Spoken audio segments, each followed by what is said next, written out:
नमस्कार, आपके साथ मैं हूं नलिनी पांडे।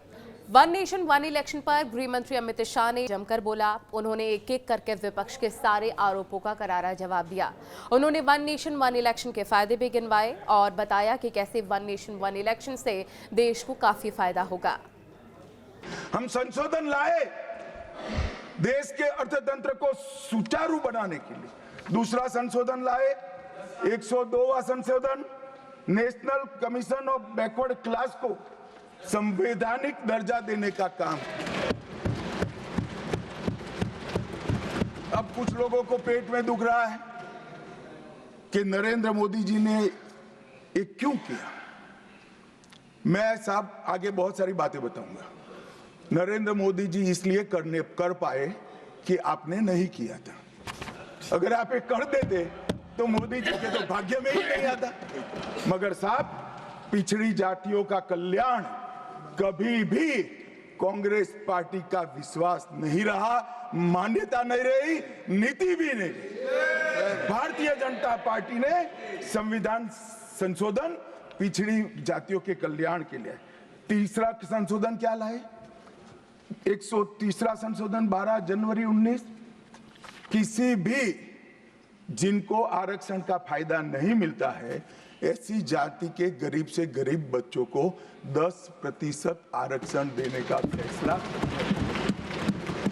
गरीब कल्याण और गरीब हटाओ की बातों, गरीबी हटाओ की बातों सालों तक करी, सूद नहीं मिली, समय नहीं मिला, विचार नहीं आया। ये विचार नरेंद्र मोदी जी को आया और गरीबों को, बच्चों को 10% आरक्षण पूरे देश भर में मिला। मान्यवर 105वां संशोधन, ओबीसी की पहचान करने के लिए केंद्र के पास अधिकार थे। अब मैं बताना चाहता हूं, इतने बड़े विशाल देश में 140 करोड़ की जनसंख्या में पिछड़ी जातियों का पिछड़ापना क्या कोई एक केंद्र सरकार कर सकती है? फेडरल स्ट्रक्चर की बात करते हैं, मगर अब तक केंद्र सरकार के पास ही रहा था। नरेंद्र मोदी जी ने कहा इसके कारण पिछड़ा समाज को अन्याय होता है।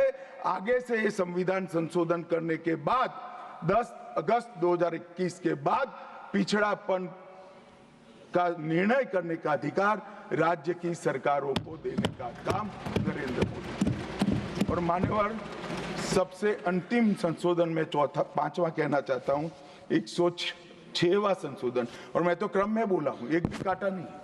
101, 102, 103, 104, 105, 106 सभी के सभी जन कल्याण के लिए।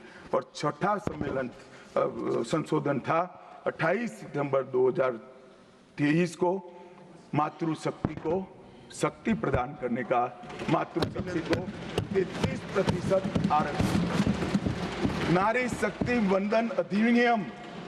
मान्यवर, मैं आज आपके माध्यम से पूरे सदन से और पूरे सदन के माध्यम से देश भर की 140 करोड़ की जनता को कहना चाहता हूं कि जब इस दोनों सदन में 33% नारी शक्ति बैठेगी, संविधान निर्माताओं की कल्पना पूरी हो जाएगी। मान्यवर, इनकी आत्मा को बहुत शांति मिलेगी।